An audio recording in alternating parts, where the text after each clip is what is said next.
Start with Mr. Graves. Are pilots that you interact with as part of your organization, do you feel adequately trained and briefed on how to handle encounters with UAPs? No. Right now, military witnesses to UAP have limited options for reporting UAP. But more concerning is that commercial aviation sector has not adapted to the lessons that the military has implemented. The military and Department of Defense has stated that UAP represent a critical aviation safety risk. We have not seen that same language being used in the commercial markets. They are not acknowledging this risk. Okay. What steps do you think have to be taken to improve a pilot's UAP reporting, be it military or commercial? Right now, we need a system where pilots can report without fear of losing their jobs. There is a fear that the stigma associated with this topic is going to lead to professional repercussions, either through management or perhaps through their yearly physical check. So having a secure system, reducing the stigma, and making this information available through the public is going to reduce the concerns that aircrew have. Could you just give me a little idea of the degree to which reports in the past are not made public right now? Well, I don't think there has been a proper reporting system to gather those reports and thus not report them. So to answer your question, I think there is a dearth of data due to the fact that the reporting has been limited up to this time. Could you tell me why you believe it's, kind of to play the devil's advocate, a reason why some of this stuff should not be available to the public? There's certainly some national security concerns when we use our advanced sensors in our tactical jets to be able to identify these objects. However, there's no reason that the objects themselves would be classified. I would be curious to see how the security classification guideline actually spells out the different nuances of how this topic is classified from the perspective of UAP, not national security. I'll give you a follow-up on that. Assuming that there are reasons why not all this should be made public, this has been around for a long period of time.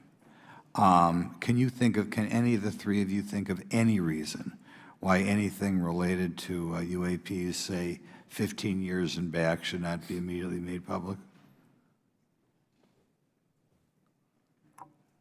I think one of it is acknowledging a vulnerability, both from a collection and I'll just say a countermeasure perspective. So it's that we haven't cracked for many years. Yeah. Even say 20 years back. Is there any reason why, when you go back that far, things shouldn't be made public? Unless it shows a specific national security vulnerability as it relates to a weakness in a particular defense system. Oh, okay, Mr. Fravor, the TikTok incident that you were engaged occurred in 2004. What kind of reporting took place after that incident? None. We had a standard debrief where the backseaters went down to our carrier intel center and briefed what had happened, and that was it. No one else talked to us, and I was in the top 20 in the battle group. No one came. The captain was aware, the admiral was aware, nothing was done. Did your commanding officers provide any sort of justification? No, because I was the commanding officer of the squadron, so no. Was this incident the only UAP event that you encountered while you were a pilot?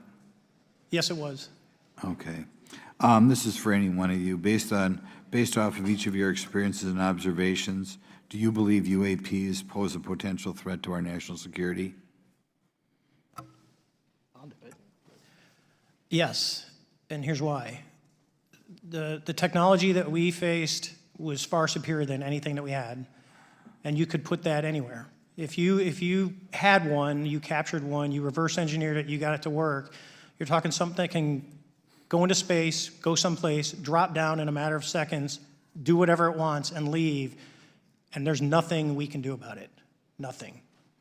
Okay. You two? Well, I would also like to add, from a commercial aviation and military aviation perspective, we deal with uncertainty in our operating space as a matter of our professional actions. Identifying friend from foe is very important to us.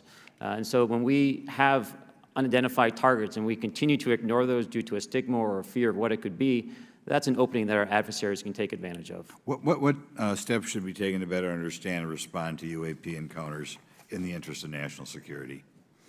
There needs to be a location where this information is centralized for processing, and there needs to be a two-way communication loop so the operators on the front end have a feedback and can get best practices on how to process information, what to do, and to ensure that their reporting is being listened to. Right now, there is not a lot of back and forth. Mr. Grush, In your complaint to the Intelligence Community Inspector, Inspector General, you claim that you believe information is being hidden. What kind of information do you think was hidden, and do you think it should remain hidden? Yes, I can speak to that very briefly in unclassified manner. As you know, the preponderance of my complaint was classified to the intelligence communities. Both material acquisition and exploitation activity, also baselining the UAPs but not sharing it with intelligence professionals that are actually doing step briefs to pilots, that kind of information. Yeah. Okay. Thank you very much. Now we'll go to Mr. Garcia.